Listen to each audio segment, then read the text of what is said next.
Bonjour, admirables frères et sœurs, vous êtes la bienvenue à ce programme-ci, dont l'objet est les secrets pour découvrir sa destinée et l'accomplir. Secrets pour découvrir sa destinée et l'accomplir. Pour ceux qui nous suivent depuis quelque temps, vous allez constater que nous sommes en train de conduire un enseignement biblique devant nous permettre de savoir chacun ce pourquoi nous sommes sur la terre des vivants. Je l'ai dit à l'issue de cette série-ci, vous devez pouvoir découvrir la raison précise pour laquelle vous êtes sur la terre des vivants. Je dis, il est très dangereux dans un monde de distraction, dans un monde rempli de prédateurs, que vous puissiez errer ici sans savoir exactement pourquoi vous êtes là. Vous allez perdre le temps, pas seulement, vous allez devenir une proie facile dans la gueule des prédateurs, tout simplement parce que vous ne savez pas pourquoi vous êtes là.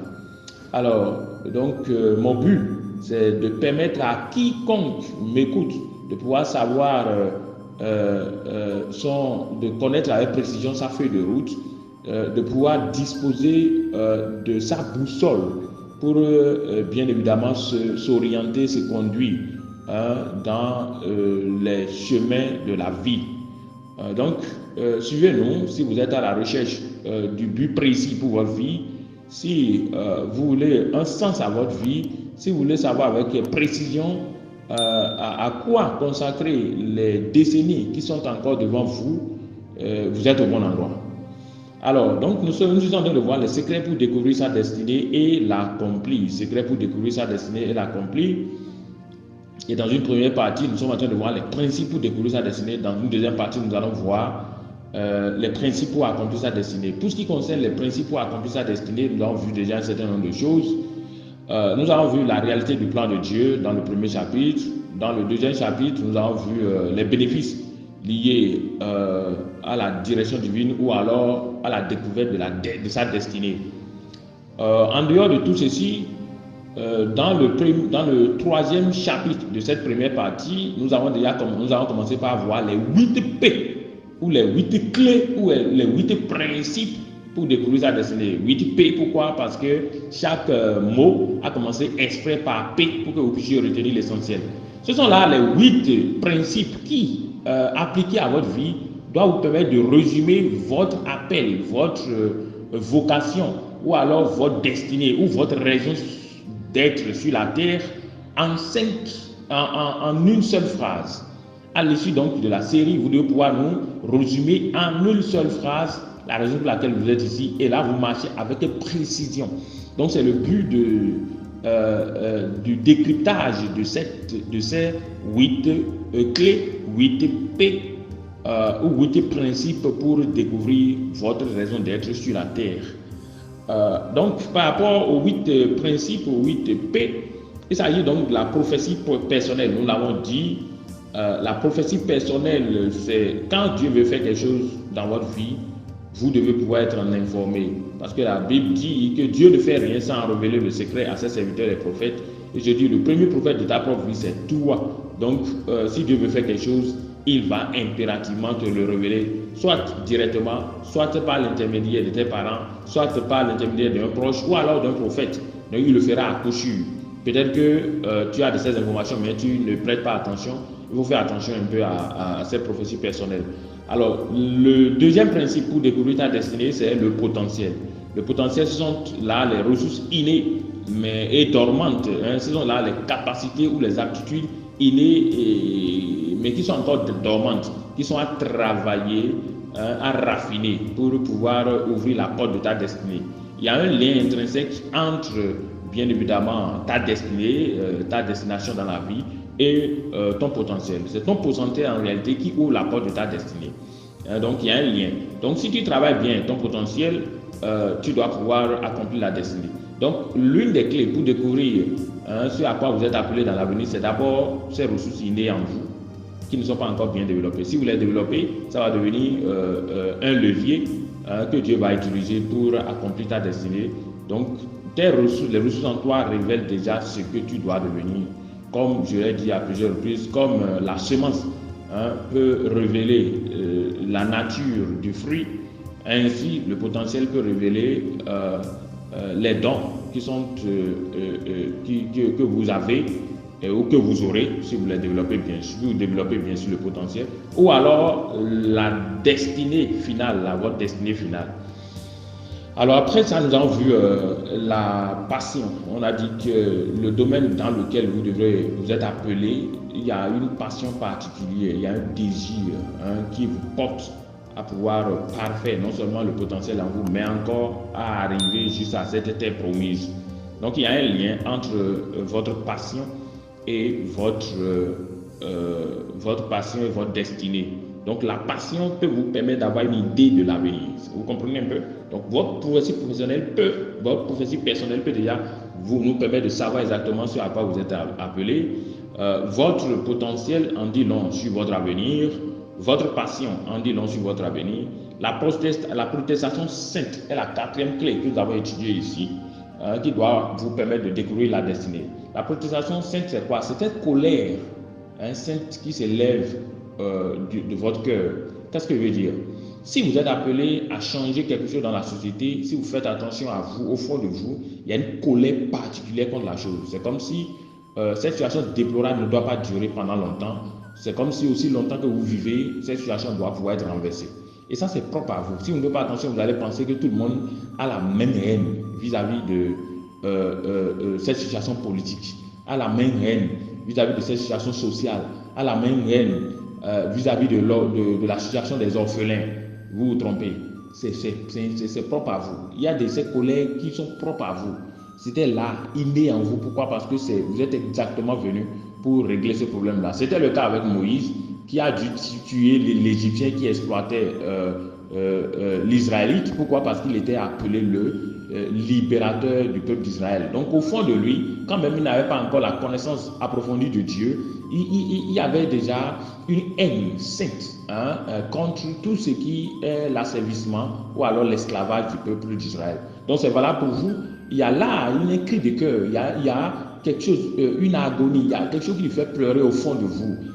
Dans le sens de changer quelque chose dans la société. C'est ce à quoi vous êtes appelé. C'est là votre place. Si vous répondez à ça, vous allez découvrir votre place réelle dans la société. C'est très important. C'est ce que j'appelle la protestation sainte. Donc c'était la quatrième clé pour découvrir sa destinée. Nous sommes en train de voir, nous allons voir à partir de ce jour-ci. Non, hier déjà nous avons vu les problèmes et persécutions. Je vous ai dit, si vous êtes sur le chemin de votre destinée, vous serez confronté à certains problèmes qui sont propres à votre appel, qui sont connectés à votre appel, parce que celui qui est appelé est en réalité appelé à régler un problème que Satan essaie de causer. Donc toutes les fois où vous êtes sur le chemin de votre destinée, il y a certains problèmes que vous n'avez pas causés. Il y a certains problèmes qui sont inhérents à votre appel, qui vont s'opposer à vous. Ne fuyez pas la piste de votre destinée à cause des problèmes, non. Et vérifiez si ces problèmes-là sont en réalité inhérents à votre appel, et alors persévérer dans le sens de ces problèmes, parce que Dieu va vous en délivrer ou alors va vous rendre victorieux à l'issue.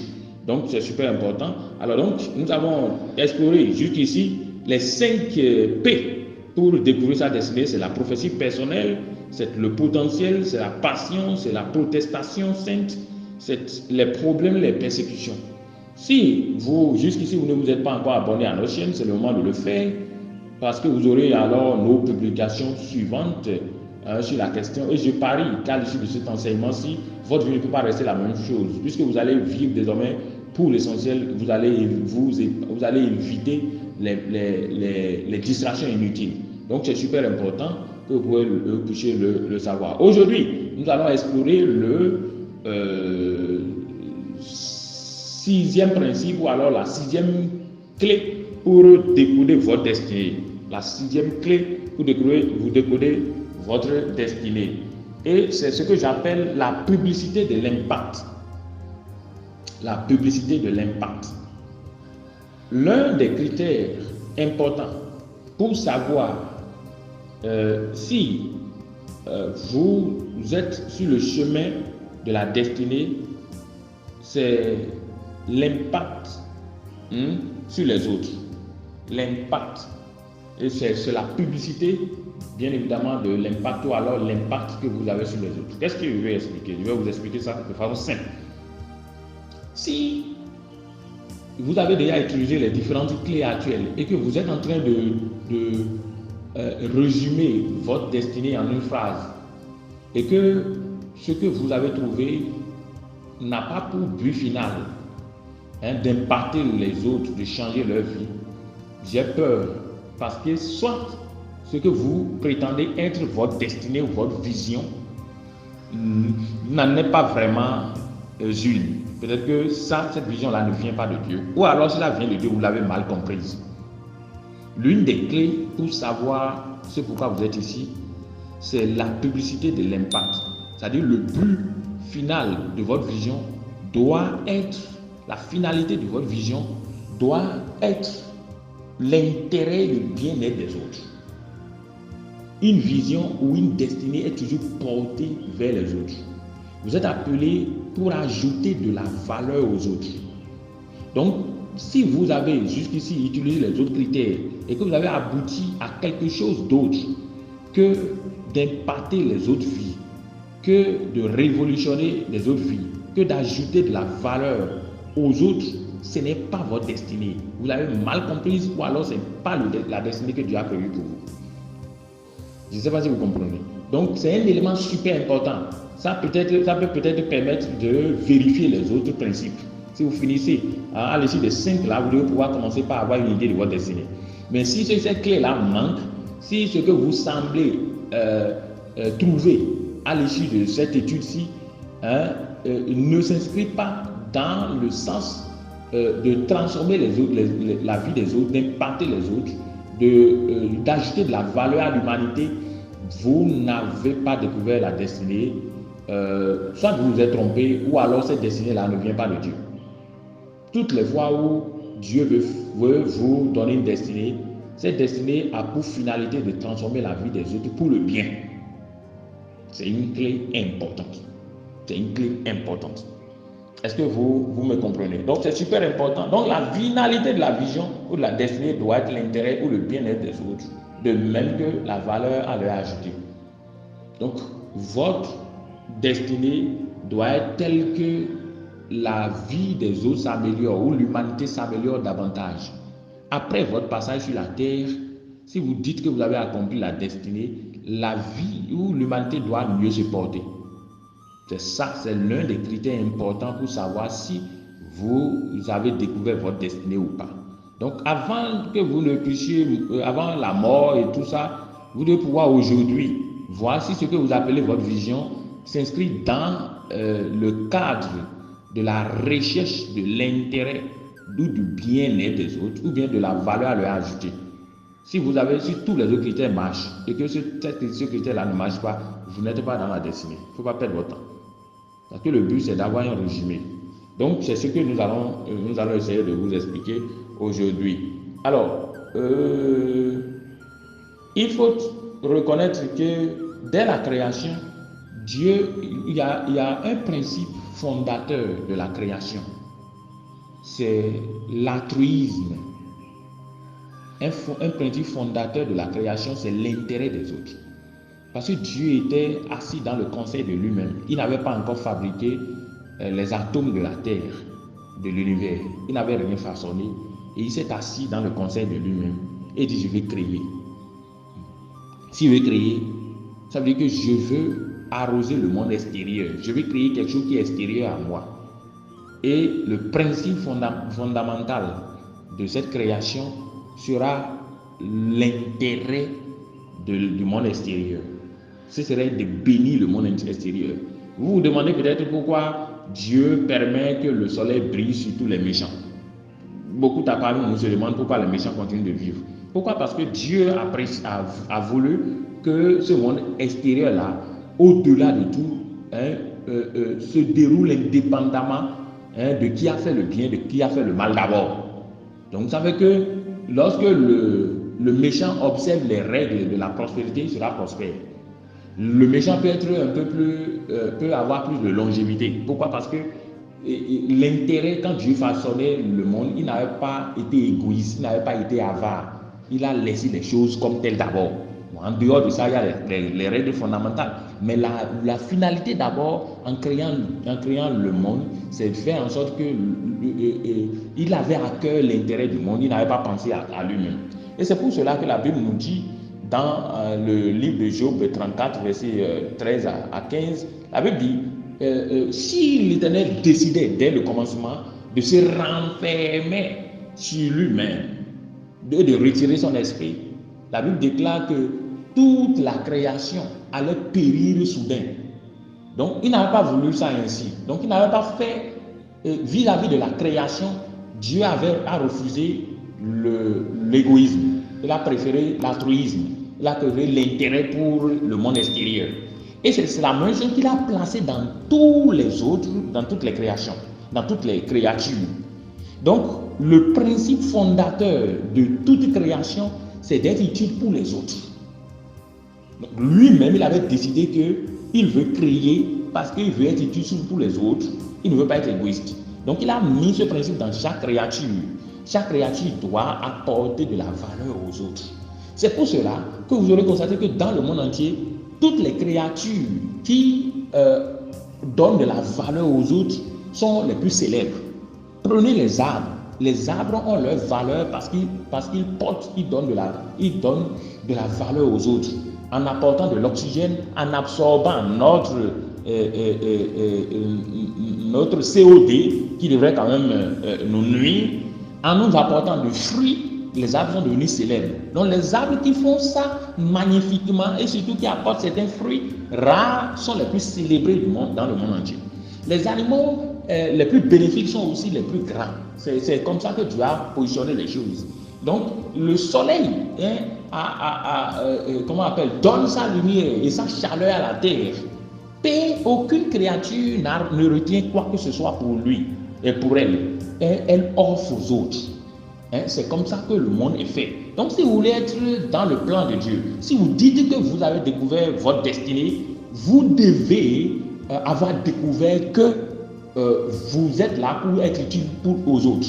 Vous devez aboutir à l'altruisme, vous devez aboutir à la recherche permanente de l'intérêt des autres. C'est ainsi que j'ai l'évidence que vous avez découvert la destinée. Sinon, vous mentez, vous n'avez pas découvert la destinée, vous vous trompez.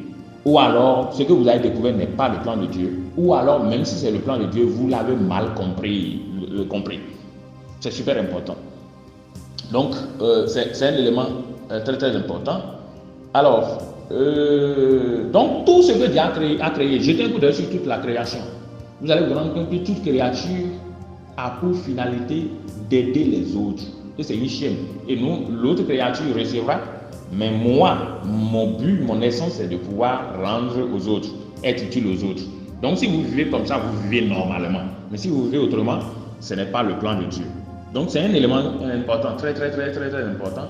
Vérifiez si ce que vous appelez votre vision-là s'inscrit dans ce cadre-là, est la recherche permanente du bien-être des autres, de leur intérêt. Donc, si vous dites que vous avez un gros songe et que tout le monde se prosterne devant vous et que vous avez beaucoup d'esclaves qui se prosternent devant vous, si ça se résume là, ce n'est pas une vision de Dieu. Bon, vous avez ça, c'est une ambition. Oui, une ambition peut être incorporée dans une vision, c'est-à-dire au-delà de tout, quand vous allez être utile aux autres, vous aurez un intérêt personnel. Donc, si votre intérêt personnel s'inscrit dans l'intérêt global, ce n'est pas mauvais. Mais si tant est que tout se résume à vous, vous n'êtes pas en train d'accomplir la destinée de Dieu. Ça, ce n'est pas une destinée de Dieu. Ça, c'est vous qui l'avez fabriqué. Donc, si tout ce que vous voyez, c'est de devenir le promoteur de la plus grande société de la sous-région, si c'est ce que vous appelez votre destinée, vous l'avez mal comprise. Oui. Ça, ce n'est pas comme ça. Vous pouvez être CEO, vous pouvez être, le promoteur de tel ou tel, ou le chef de telle entreprise. Mais ce n'est pas la finalité, ça c'est un moyen. Ça doit vous permettre de pouvoir être utile. Maintenant, il doit avoir une autre finalité, les autres. Donc, si tu me dis, ah oui, je suis appelé à être président de la République, tu n'as rien dit. Président de la République, pour faire quoi? David avait été roi, mais il avait été là pour non seulement protéger le territoire d'Israël, mais encore étendre ce territoire-là.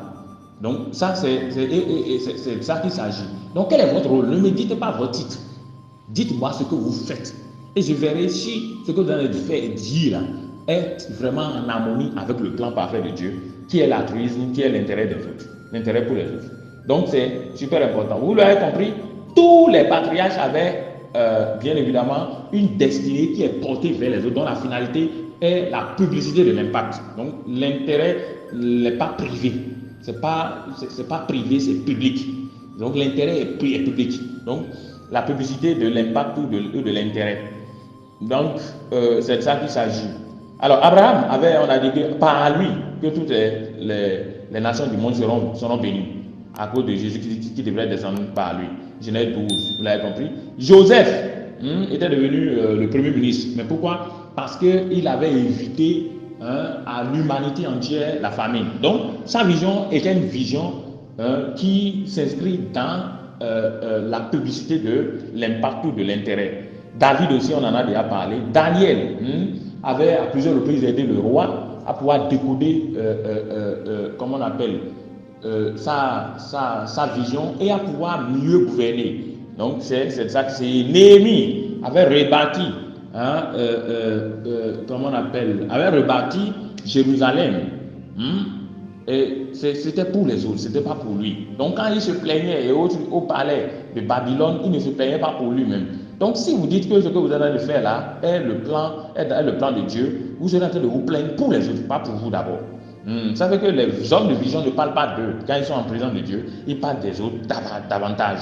C'est ça qu'il s'agit. Si tout ce que vous faites, c'est de parler de vous, de président, comment vous allez devenir président de la République, vous allez être chef d'entreprise, vous allez avoir plusieurs véhicules. Ça, c'est une ambition. Ce n'est pas une vision.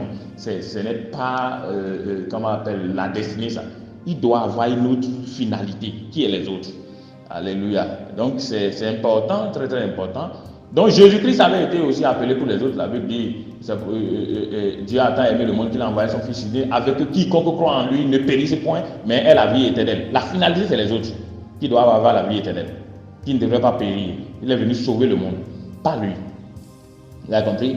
Paul avait été appelé pour prêcher la vérité aux païens et aux rois. Ce n'était pas lui.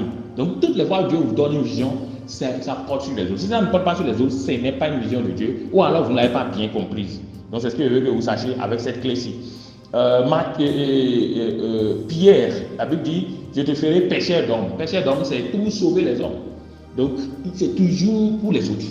Donc, toutes les fois où Dieu vous appelle à quelque chose, il vous appelle pour ajouter de la valeur aux autres. Si c'est que vous vous appelez votre vision ne s'inscrit pas dans le sens d'ajouter de la valeur aux autres, ce n'est pas une vision de Dieu. C'est ce que j'ai voulu que vous sachiez. Donc, c'est une clé importante, c'est une clé indispensable d'ailleurs. Si vous finissez d'utiliser les autres clés pour avoir une idée de votre destinée, n'oubliez pas d'utiliser cette clé-là pour comme faire une vérification. C'est une clé de vérification au fond, quoi. C'est important. Alors, le principe, donc, c'est super important. C'est important. Alors, nous allons lire deux passages bibliques qui réaffirment le principe de l'intérêt pour les autres. Le principe, c'est un principe fondamental pour la création. Lorsque Dieu créait l'univers, il avait fonctionné avec ce principe-là. C'est pourquoi lui-même ne s'est pas renfermé sur lui-même. Il n'avait pas été égoïste. Et il a donné le mandat à toute autre créature de ne pas être égoïste, de ne pas garder les choses pour soi. Vous aurez constaté que dans toute l'humanité, ceux qui semblent être égoïstes sont les plus détestés. Je sais que le serpent n'avait pas été aussi venimeux avant. C'est après la chute que le serpent a eu cette nature. Mais vous aurez constaté que c'est l'animal le plus détesté du monde. Pourquoi? Parce qu'il cherche son intérêt. Mordre des autres, se défendre et profiter. Jamais l'intérêt des autres est le plus détesté du monde. Donc, vous aurez constaté que les animaux ou alors les plantes ou alors les créatures qui sont plus bénéfiques pour l'humanité sont aussi les plus aimées. Donc, si vous voulez être une source de bénédiction, vous voulez être aimé de tous, vous devez être le plus grand. Sur cette terre, vous devez apprendre impérativement à marcher dans l'altruisme, dans la recherche effrénée de l'intérêt des autres. L'apôtre Paul le dira autrement, dans l'amour. Alors, voici quelques passages bibliques qui confirment ce principe-là, fondateur de la création. La Bible déclare que la mère de Zébédée est venue dire à Jésus que ces deux fils, qui sont encore les disciples de Jésus, qui doivent s'asseoir l'un à sa droite, l'autre à sa gauche, au dernier jour. Et Jésus lui a dit non, les rois du monde manifestent leur domination, leur grandeur en dominant les peuples. Ça, c'est après la chute qu'il y a eu ce désordre. Sinon, au début, à l'initial, Dieu a fait en sorte que le plus grand parmi vous soit le serviteur. Donc, est-ce que vous voulez être grand? Vous devez pouvoir vous mettre au service des autres. Donc, si c'est que vous êtes en train de voir, pour que votre vision puisse s'accomplir, cette vision dont vous parlez tant s'accomplisse, vous devez pouvoir comprendre que vous devez pouvoir vous mettre au service des autres. Donc, c'est le même principe qui est redit autrement. Matthieu 20, verset 20 à 27. Vous avez lu ça. La Bible nous dit aussi dans le 1 Corinthiens 13, verset 1 à 3, que si quelqu'un parmi vous, si j'ai plusieurs dons, j'ai une foi qui déplace les montagnes, si je ne manifeste pas l'amour, tout cela est inutile. Vous pouvez trouver ça dans le 1 Corinthiens 13, verset 1 à 13. C'est pour vous dire tout simplement que peu importe si vous avez un grand potentiel, peu importe si vous avez une bonne passion, peu importe si vous avez une bonne prophétie, peu importe si vous avez les autres éléments qui confirment que vous êtes en train de vous inscrire dans la destinée, je vous dis, peu importe si vous avez une bonne colère sainte, si vous n'avez pas l'amour, vous n'avez pas pour finalité l'intérêt des autres, le bien-être des autres, la valeur à les ajouter, vous n'êtes pas en train de marcher dans la destinée. C'est un faux problème. Donc, c'est un élément important. Tous les autres critères, en fait, qu'est-ce qui va se passer? Quand vous allez commencer par faire l'examen, vous allez vous rendre compte qu'un principe est plus dominant. Quelqu'un peut ne pas avoir de prophétie, mais avec son potentiel, il peut déjà commencer par comprendre. Mais si ce principe est obligatoire, si vous finissez tout ça là, il faut venir réussir. C'est un test, c'est une vérification. Venez vérifier si ce que vous avez dit là est réel. Sinon, vous allez passer à côté de l'essentiel. C'est super important. Et la Bible nous dit dans le livre de 1 Pierre 4, verset 10, que tout comme de bons dispensateurs, de bons dispensateurs des grâces de Dieu, mettez les dons que vous avez reçus au service des autres. Donc, si vous avez reçu beaucoup de dons et que vous ne mettez pas au service des autres, c'est une perte de temps. C'est pourquoi les gens comme nous qui avons compris notre destinée, nous avons vu qu'il faut mourir pour les autres. C'est ce que Jésus a accompli sur la croix. Donc, tout ce que vous pouvez nous dire, si cela ne se résume pas au fait d'ajouter de la valeur aux autres, c'est une perte de temps. Donc, un élément clé pour découvrir votre destinée, c'est de savoir si ce que vous appelez votre destinée là consiste à ajouter de la valeur aux autres. Sinon, vous n'êtes pas dans la destinée, c'est un faux problème. Ce critère, c'est un faux problème. Ce critère-là est obligatoire. Après tous les autres critères, venez vérifier. C'est un critère de vérification. C'est un critère test. Si ce que vous êtes en train d'appeler la vision ne s'inscrit pas dans l'altruisme, ne s'inscrit pas dans l'amour pour les autres, ne s'inscrit pas dans le souci permanent d'aider les autres, oubliez ça. Soit ce n'est pas une vision de Dieu, ou alors vous avez mal compris une vision de Dieu. C'est ce que j'ai voulu que vous puissiez retenir dans cet enseignement-ci, ce chapitre-ci. Je crois que vous l'avez compris. Donc, c'est un critère important. Si vous décidez, vous commencez par déterminer votre vision en étudiant les 5 autres principes, venez vérifier ça ici obligatoire. C'est un passage obligatoire ici. Venez vérifier si ce que vous êtes en train d'appeler votre destinée là, ou alors ce qui semble être à quoi votre avenir se résume, est-ce que ça se résume à de la valeur ajoutée aux autres? Est-ce que ça se résume à une finalité que de transformer la vie des autres? Est-ce que ça se résume à la recherche effrénée de l'intérêt des autres, de leur bien-être? Est-ce que ça résume à l'amour pour les autres? Si c'est le cas, c'est une destinée de Dieu. Si ce n'est pas le cas, soit ce n'est pas une destinée de Dieu, ou alors vous avez mal compris cette destinée-là. Ce n'est pas la destinée, ce n'est pas normal. Donc je vais m'en arrêter là aujourd'hui. Éternel Dieu, nous te disons merci. Père, je te glorifie. Je prie pour tes enfants, je demande que les écailles tombent de leurs yeux et donne-leur de découvrir ce pourquoi ils sont sur la terre des vivants. Au nom tout puissant de Jésus. Au nom de Jésus, nous en prions. Ne manquez pas de vous abonner à notre chaîne, de commenter, de liker et de partager ces vidéos-là pour faire du bien à un plus grand nombre de personnes. Vous êtes bénis. Au nom de Jésus. Amen, amen et amen.